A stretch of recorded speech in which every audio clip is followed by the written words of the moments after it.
Now, today is International Youth Day. However, millions of young people in South Africa are challenged by both unemployment and poverty. The ailing economy and the rising cost of living continues to be a major concern.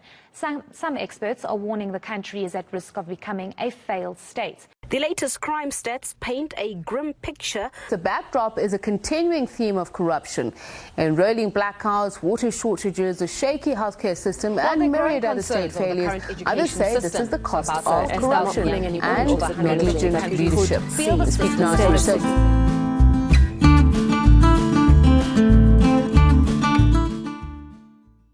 So I'd like to start this intro on a more personal note, because sitting next to me right now is a person who I have huge amounts of respect for. Penuel Mlotshwa is one of those rare breeds of people who's willing to say what he believes and stand by it, no matter what the backlash is. He's a success in many areas, having worked at some of the biggest businesses in the country, starting several of his own as well. He has published 13 books, runs a non-profit organization, and has a popular YouTube channel, Penuel the Black Pen, in which he discusses politics, religion, parenting, and a huge number of other topics. He has even appeared on Podcast and Chill with Mac G. Hey, shout out to the boys. He is a person who has his fingers on the pulse of what is happening, and I am thrilled to have the opportunity to talk to him about this beautiful but flawed country of ours. Gabriel, thank you so much for the invite, bro. And thank you for the glowing intro. I always watch people do these intro things and I'm like, cannot be. But thanks a lot. I really appreciate it. And I appreciate you for being here. Thank you so much. And I really appreciate the opportunity to speak to you. So I think it's good for us to start the conversation with a bit of a personal history of yours, because I think that if we can center the conversation around that, it would be amazing, because I think there's a lot that people can learn from your story. So let's start with just, where did you grow up? So I was born in the township of Emadadeni in Newcastle, in KZN. Lived there till I was 5, and then my mom has always been a school teacher. She moved us to the suburbs, Arbor Park in Newcastle, and then central Newcastle. Matriculated there. Went to Rhodes University in Grahamstown. After Rhodes and my undergrad, then I went to do my honors in accounting at UJ, University of Johannesburg. And I've kind of been in Joburg since. My mom comes from what used to be a village. It's more of a township now, Ekuvukeni. And I've been exposed to that type of life, and then a more rural life, being her extended family. We've lived a relatively Model C, middle-class black life, even though she was the bulk of the income. My dad didn't contribute as much. And then going to Rhodes, where you're exposed to a lot of private school kids. And because I played rugby, the exposure to a lot of Afrikaans culture, Afrikaans people. I was also in the choir, and where I come from, it's very heavy Afrikaans. Coming to Joburg, meeting a lot of Wolof people. And the fact that I just love human beings, bro. I think I've been able to be an empath and understand people from so many different walks of life, and understand victims that still to this day are victims of apartheid, people that lost family members during the struggle, to people that are very privileged, very wealthy, and have a sensitivity to them and be like, look, our ancestors fought hard. They were also doing their best. And as much as we're privileged today, it's not because we're horrible people. We're also trying to do our bit. So I've met so many different people from different walks of life, and it's allowed me to have the mindset I have, but it also kind of makes me a friend of no one, because the world we live in is kind of binary. You either are with us or you're not. And because you kind of understand everyone's kind of like pick a side.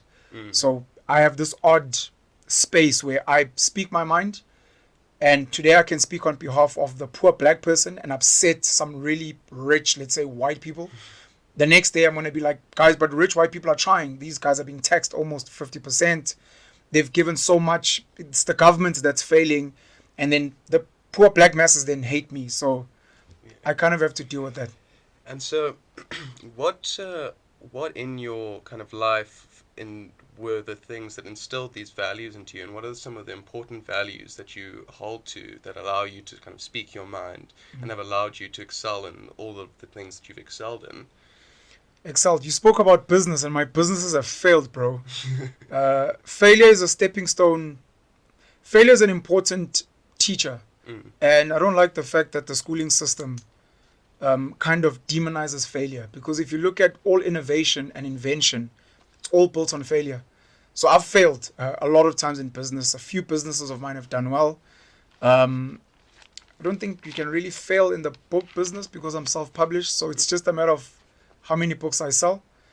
I think I'm very lucky that I was given a photographic memory by my ancestors. So school came easily for me. That's the one part. The second part is I was privileged to be born at the cusp of the end of apartheid. So I got to see the transition and be at the transition.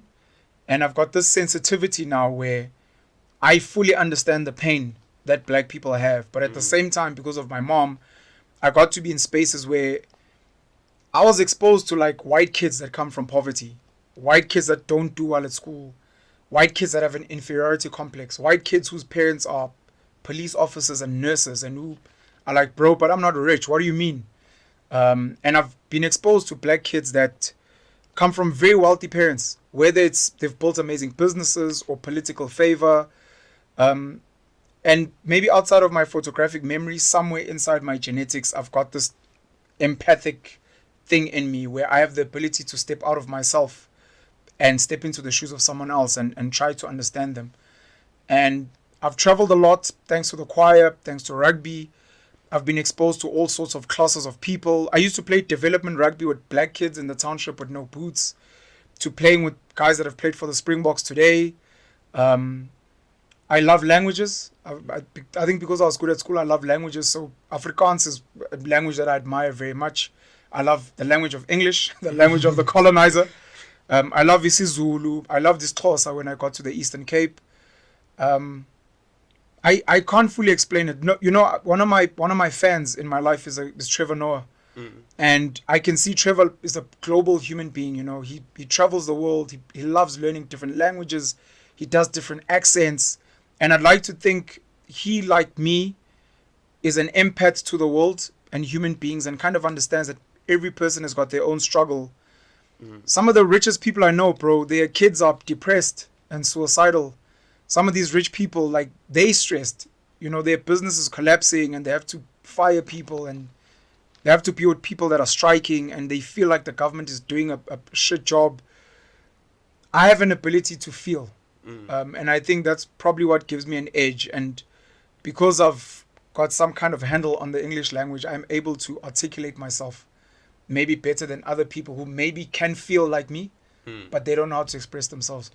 And maybe another way of looking at this then would be to say and ask, what are some of the bad habits that you have had to kind of get rid of in your own life? Bad habits. I'll tell you, one of the bad habits is I'm too understanding.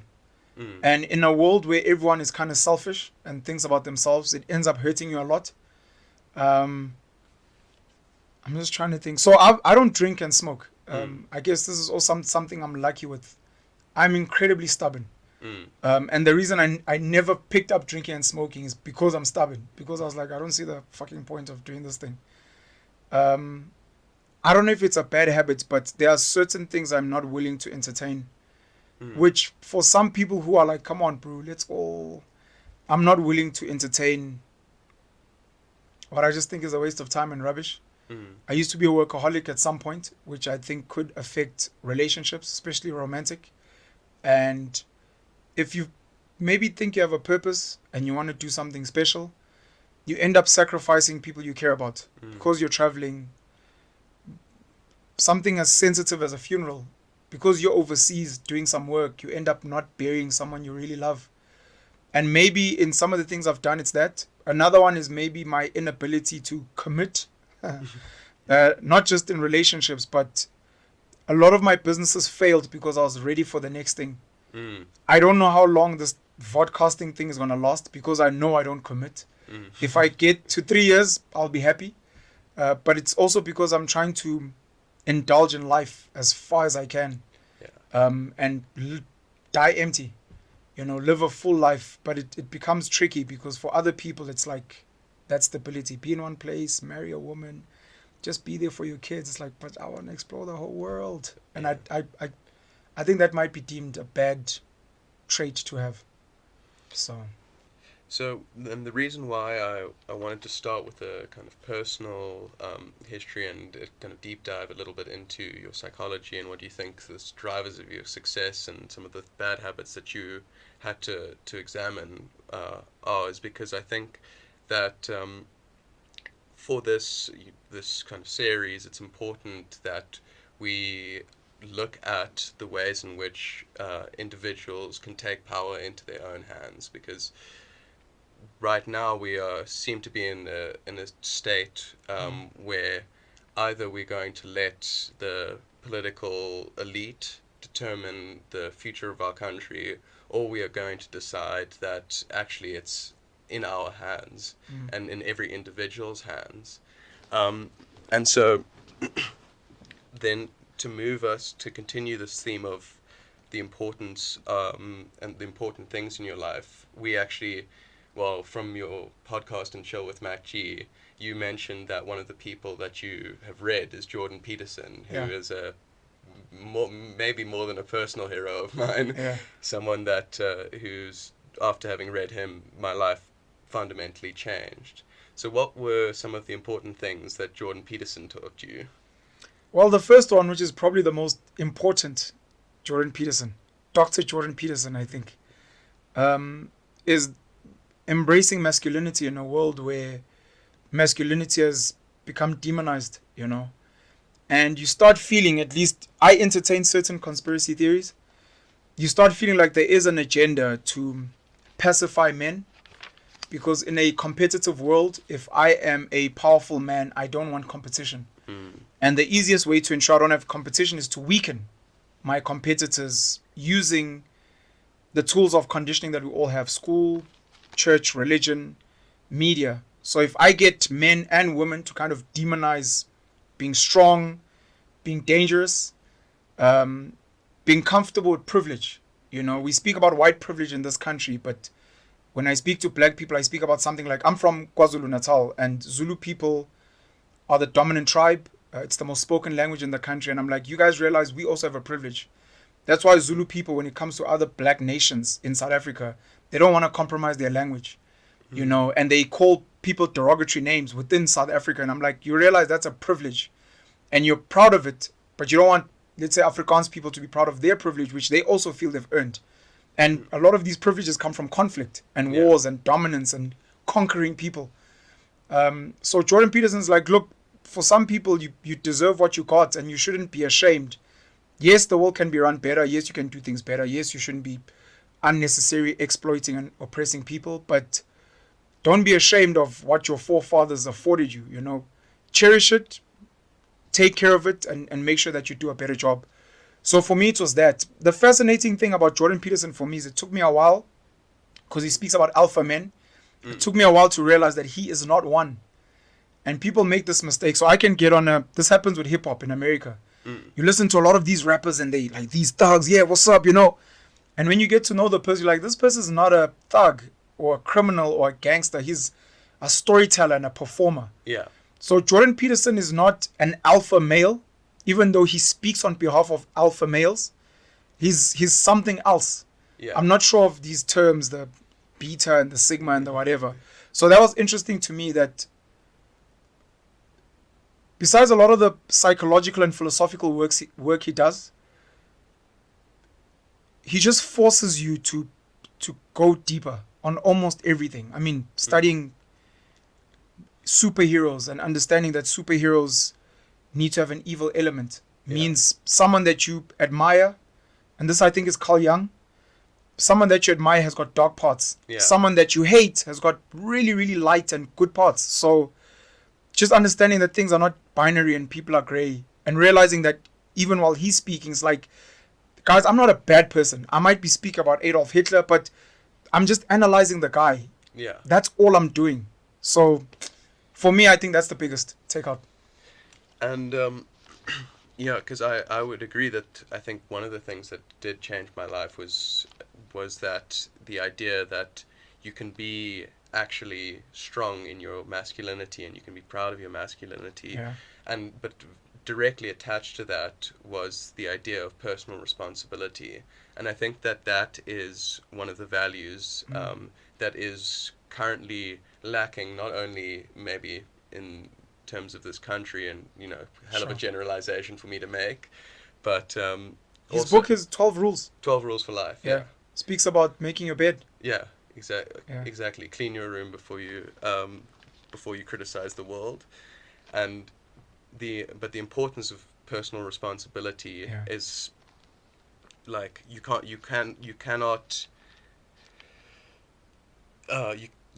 get away from the fact that if you are going to live a good life, it is in your hands to make that life happen. Yeah. And the only way to do that is by accepting that there are things that you have to do to make it. Yeah.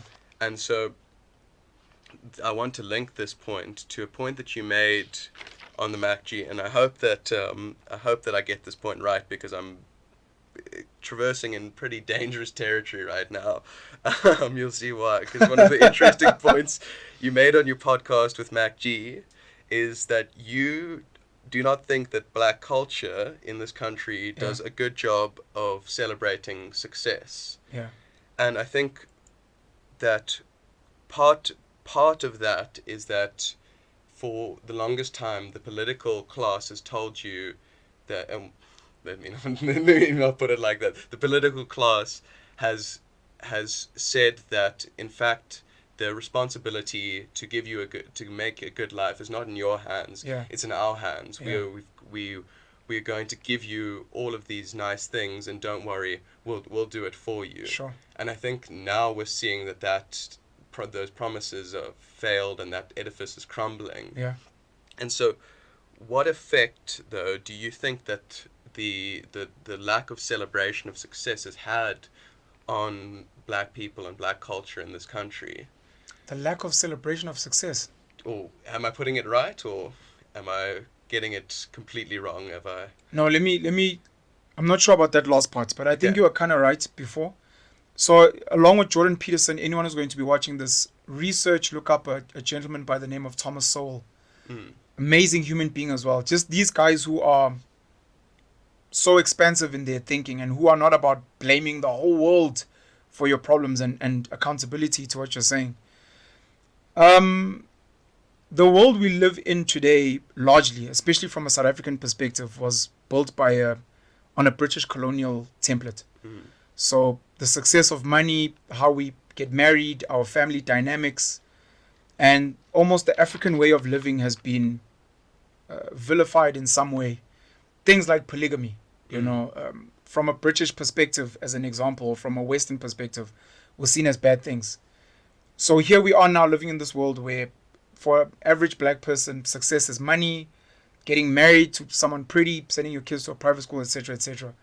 And part of that is almost isolating yourself as far away from your community as possible to be deemed a success, which in the past, from an African perspective, was different. And weirdly, you find groups like the Jewish community, the Muslim community in South Africa, they are very much about collective winning. It's like, I can be a billionaire, but I'm not successful until my family and my community are doing okay. And it seems like a big part of the black community today has moved away from that. And to a point where black people speak about this thing of, when you become successful, leave the township, because there's going to be jealousy. People are going to be breaking into your house, stealing your things. They're going to accuse you of crime or theft or whatever. So you get as far away from them as possible, instead of staying there and helping everyone be uplifted. So there's something wrong in that culturalization today that needs to be fixed.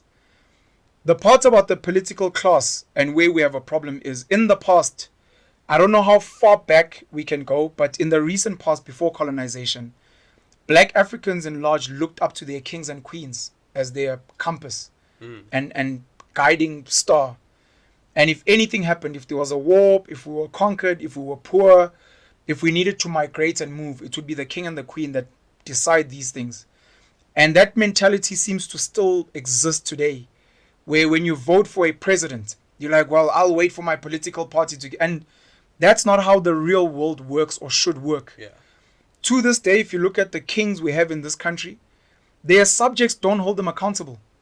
Instead, they'll probably hold politicians accountable, or they'll hold the private sector accountable. It's like, but this is the person on whose land you live. This is your landlord. And if you guys don't have services, if you don't have good schools, if there's crime, why are you not going there? Why are the kings and the queens never held accountable? Like, I don't know how far it goes, but maybe in the United Kingdom, when things are not going well, I know the UK is kind of struggling a bit economically now. How much of that is attributed to the British monarch, or do they just blame the prime minister and then we need a new prime minister? It's like, but you guys are not holding some of these people accountable, number one. And then after you've seen that, let's say your king, queen are weak and they're useless and they may be sellouts, then it comes back to you that, but I'm the one that praises this person. I'm the one that votes for this person. So who am I voting for? Where am I spending my money? Who am I giving my labor to? And then that's where now the conversation of personal accountability comes in, which for a lot of black people in this country, sadly, they are so clouded by emotions and the past that they absolutely refuse to even begin that conversation. When you tell them, but you vote for this, it's like, yeah, but then who must I vote for? It's like, that's not even the conversation I'm having of vote for someone else. It's why are you not taking ownership of who you're voting for and what they're doing? Why are you not taking ownership of where you're spending your money? Why are you not taking ownership of which company you work for? You're striking but you work there. Why do you not work somewhere else? Yeah, but no one will pay. But that's you. It's your fault. From a black perspective, at least, you want black businesses to thrive, but you don't want to work for black businesses. So who must work for them? And when those black businesses hire African foreigners, you get angry. You're buying from white-owned businesses. You're buying from these spaza shops owned by Somalians, Pakistanis, Bangladeshi. But then you complain about them. And you complain about illegal immigrants. And it's like, but you're the one buying from them. And then you vote for political parties and you see rampant corruption. And you see parastatals collapsing. And you see our borders are crap. You see things falling apart. And maybe you even see white monopoly capital continuing to dominate. But you voted for these guys. Like, it's all on you. No, but, and you're like, at some point, and this is one of the conversations these are two of the conversations being held in South Africa now. There's a couple of black people who are starting to say maybe the apartheid government was efficient in their work. They were bad at the oppression and exploitation, whatever, but they seem to do a good job of governance and building, which is upsetting a lot of people. But it's like we're at that point where black people, not even 50 years later, are having this conversation of maybe the enemy was not that bad, number one. The second conversation is people are speaking about dictatorship. Because like maybe we really don't know how to take care of ourselves.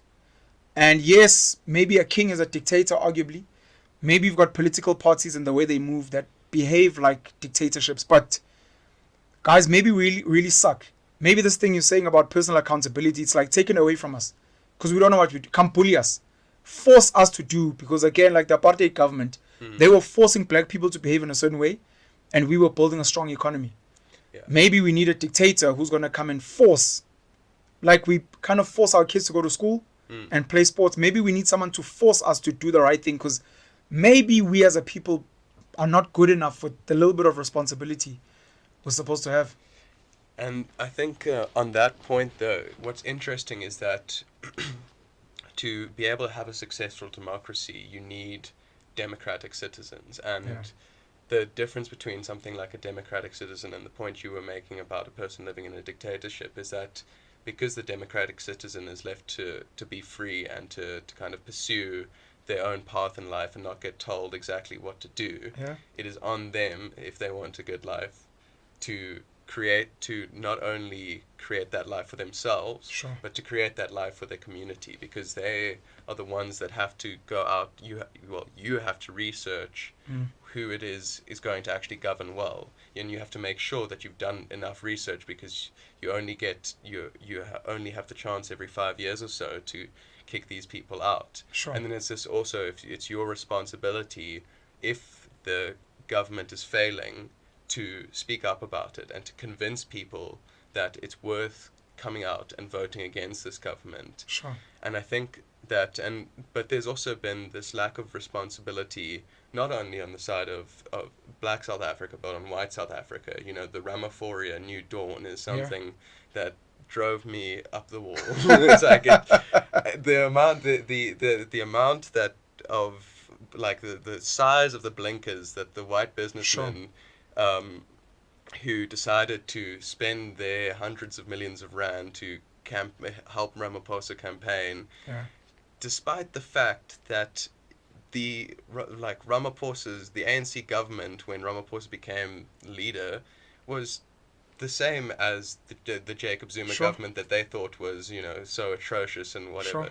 But they decided that one person could get a handle on this and turn everything around. And now we sit here almost 5 years later, and look at where we are. Things have continued to stagnate, as one might expect, because no one was willing to have the hard conversation at that point, which is, maybe even if this Ramaphosa guy is as good as we all say he is, he's not going to be able to get a handle on the rest of his party. And he doesn't have the ability to go in and break up the vested interests. And maybe, you know, we should have thought that a guy who's spent his whole career being a kind of negotiator, middleman, wouldn't have enough spine to go in and do the hard stuff, like fire 90% of your cabinet and maybe reduce its size, and cut off a lot of the paychecks to a lot of these hardworking cadres. And so because the whole point, I think, that I'm trying to make here is that everything comes back to personal responsibility. When you live in a dictatorship, when you live in a democracy, and when you want to see it thrive, it's your responsibility to do so. But I want to move us maybe a bit to a different kind of conversation. And you've talked about colonialism and the re-examination of apartheid. But what I also thought was an interesting point you made in, the podcast and chill with Mac G. You can see I might be but wearing on my sleeve that I'm a chiller. But that's dope. I really like the point you made, which is that basically every black person in this country, except for the Khoisan, is from the Ngu tribe, which were all kind of colonizers in their own right. They came from the Congo and they came down. And to me, that's a very important point to make, which is none of us here own this land outright. Because we all came here at different points, and we're all this country seems to be a mixing pot of people moving here. We're all foreigners except for the Khoi and San. Yeah, exactly. Essentially, historically. And so maybe that, maybe it's worth recognizing that actually the shared history of South Africa is the history of colonizing this place and coming here from different places. And maybe if we recognize that, we can start to move past some of the kind of artificial divides that we've created for ourselves. Do you think that that's a realistic kind of goal for us to have? And do you think that that's a fair analysis of history? It's not a fair goal for many reasons. But I'll start here. We do not deserve to live in a democracy, particularly because the majority of the people are illiterate, politically illiterate, intentionally so.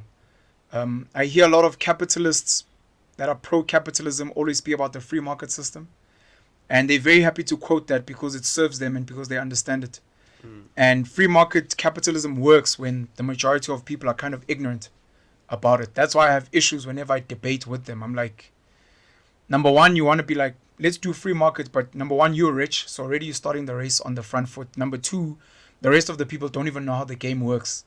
And you're like, yeah, but it's a fair price. Like, it can't be fair if the person doesn't really know. I think white rhinos now are going to be selling for like $10 million US. Who knows who decides on those things? That's the first point I want to make about political literacy, and our government and governments before and maybe governments after are going to continue investing in ensuring that people are miseducated, and then peddle this garbage of a democracy, which we don't really have. I find a lot of white people in particular, a lot of Indian people as well, understand democracy better than the black masses because maybe their education is better, maybe because they've been exposed to how politics works better than the black masses. So they can say things like personal accountability, vote differently, but what is the political party's mandate? But look at what these people are doing. And you're speaking to someone who's almost like a child, who doesn't know what you're talking about. And they are promised free things. So you've got a child who's like, mommy's going to give you free ice cream if you vote with mommy. And dad is kind of saying, look, go work outside, go make your own money. And you're like, mom said she'll give me free ice cream. And then the other sibling who's maybe a teenager is kind of like, don't go with mom. Like, the ice cream's going to make you sick. Listen to dad. And it's like, you don't know what you're talking about. And it just so happens that the masses, and look, this is obviously sounding inappropriate for black people, but it's to highlight the infantile literacy levels of black people from a political perspective.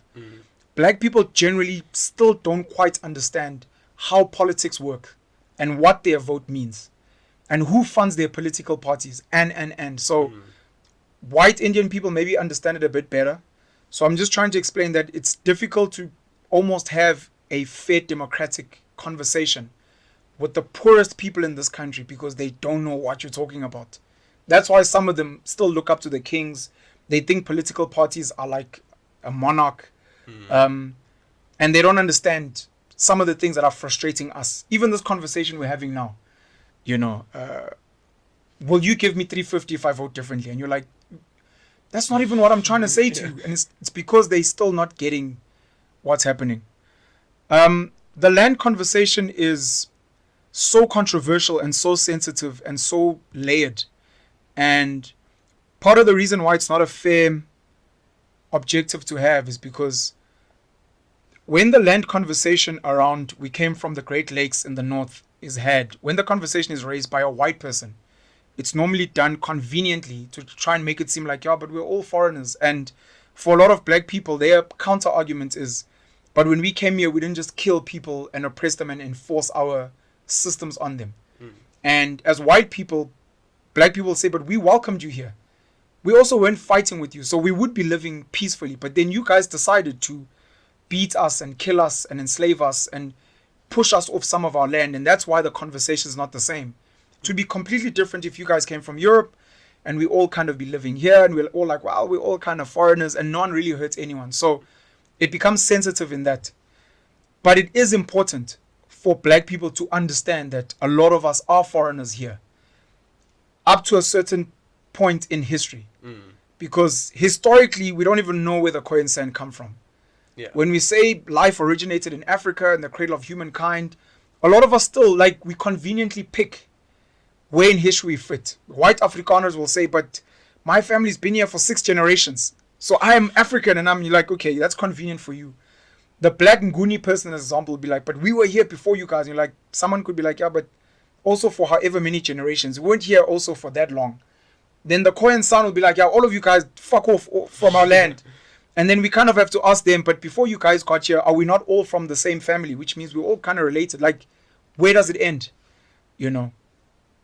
Land, as far as I'm concerned, is free for everyone. All the land on the planet. A bird can fly from here to Madagascar, to Spain, to Japan. Land is free. Human beings decided to complicate lands and create sovereignties and nations and come up with IDs and passports and private property and these things. And then they started classifying each other on nations, on religious grounds, and then on racial grounds. And then sometimes on tribes and languages. You've got Ukraine and Russia now, where a lot of black people aren't even fathoming. Do you realize white people also fight against each other over land? It's not a uniquely... So please understand. North and South Korea, similarly. These are the same Korean people who were beefing. Xenophobia. We just happen to have unique racial things, but people are always fighting. And people have always fought over land. And animals have always fought over land. So if Zulus ran this country as the majority tribe, they would have done it having fought with other tribes and conquered them.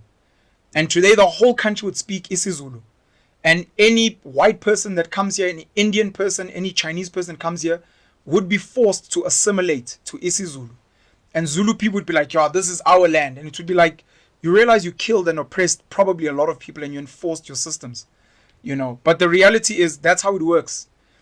You're just kind of angry now that you lost to certain people who happen to have a different skin tone. It wasn't Mozambicans, Angolans, etc. It happened to be white Europeans. And you're bitter. Yeah. You know, and that becomes the issue that we have today. And for us to even begin speaking about the land, we need to strip it of everything. And then we need to redecide, how are we now going to deal with it moving forward? And who's going to be sharing what? Who's going to be buying what? And who deserves to stay here, move, work the land? And that conversation, I can tell you, is so emotional and so difficult. I don't even know where we're going to start it. The kings have so much land in this country, 15%. But what are they doing with it? Yeah. Sort of situation. So I see that we are running a little bit low on time. So I think. Jeez. Okay. So I think that it's important that we move. Then I was hoping that we would be able to spend a little bit more time talking about the relationship between the kind of path that the United States tracked and the path that South Africa tracked. But to shortcut that, I think that the point you're making about land is very interesting, and one of the things that the massive success of the United States was when it expanded was that it gave away. They said, you find a property to live on, you can have that land for free. 40 acres. 40 acres, exactly. Yeah, 40 acres and a mule. Everyone got their 40 acres and a mule, and wouldn't it be an amazing thing if we were to try something like that in South Africa? But it wouldn't work, but sure. Yeah. It would be a nice experiment, but it wouldn't work. But we've had it, by the way, with land redistribution and restitution. A lot of black people have been given land, and the land lies fallow. A lot of them have sold their land back. They got their 40 acres, some of them. Not most of them, some of them. And that's why I'm saying it wouldn't work, because we've already experimented.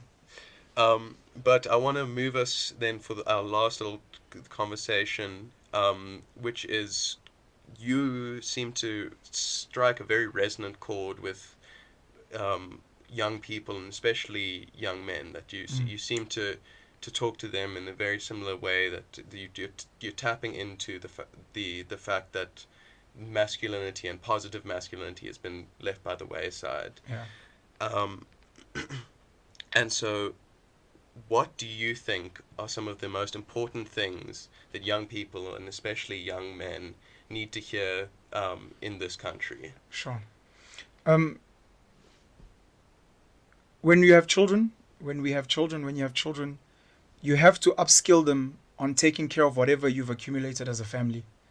Otherwise, in a generation or two, they'll snort it away, they'll give it away, they'll marry some idiot who'll come and steal their stuff.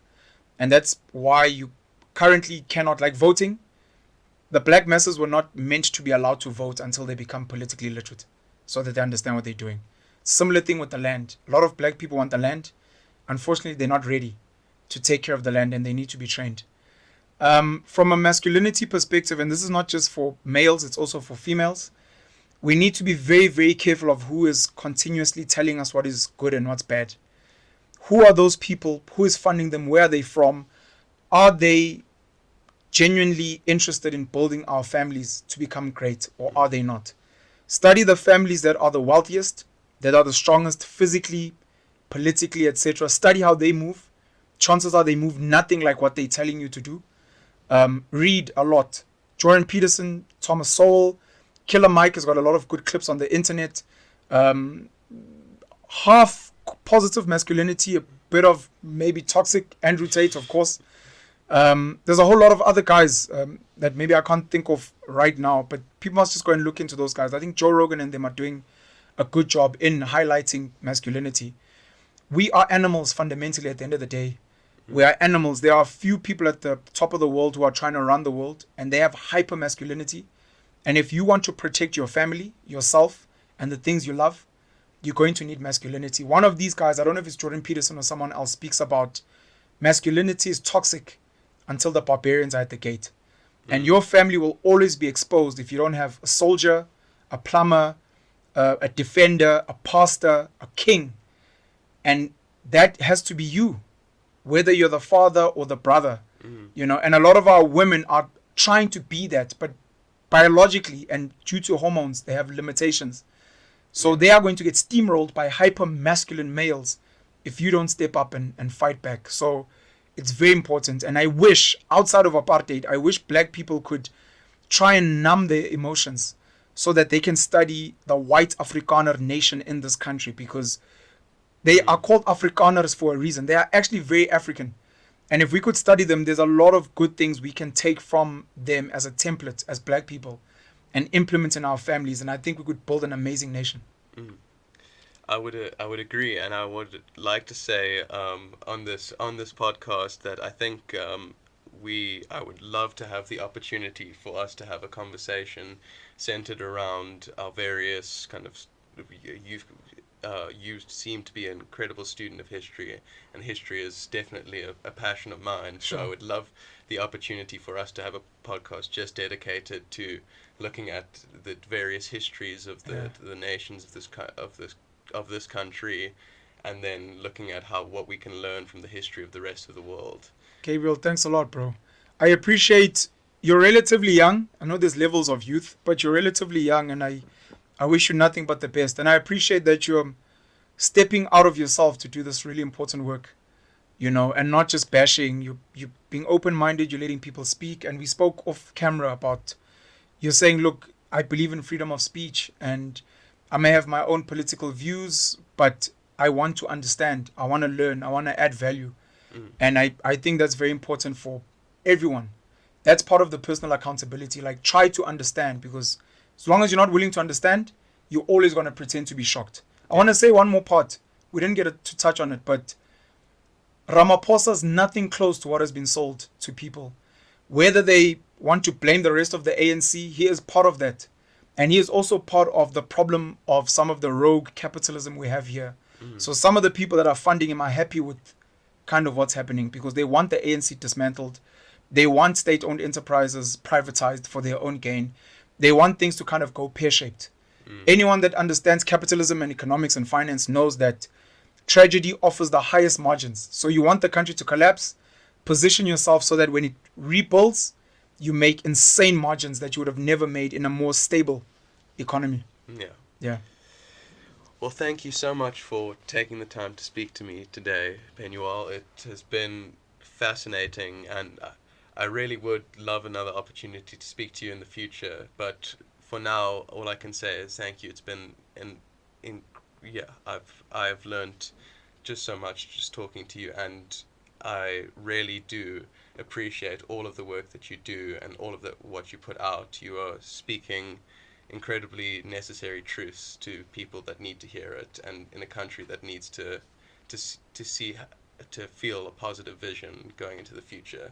Thank you so much, bro. And shout out to Podcast and Chill, Mac G, Sol, and all the chillers. I'm a chiller as well, so shout out to them for the platform to get people speaking about some of the important things we speak about today. Awesome. Cheers.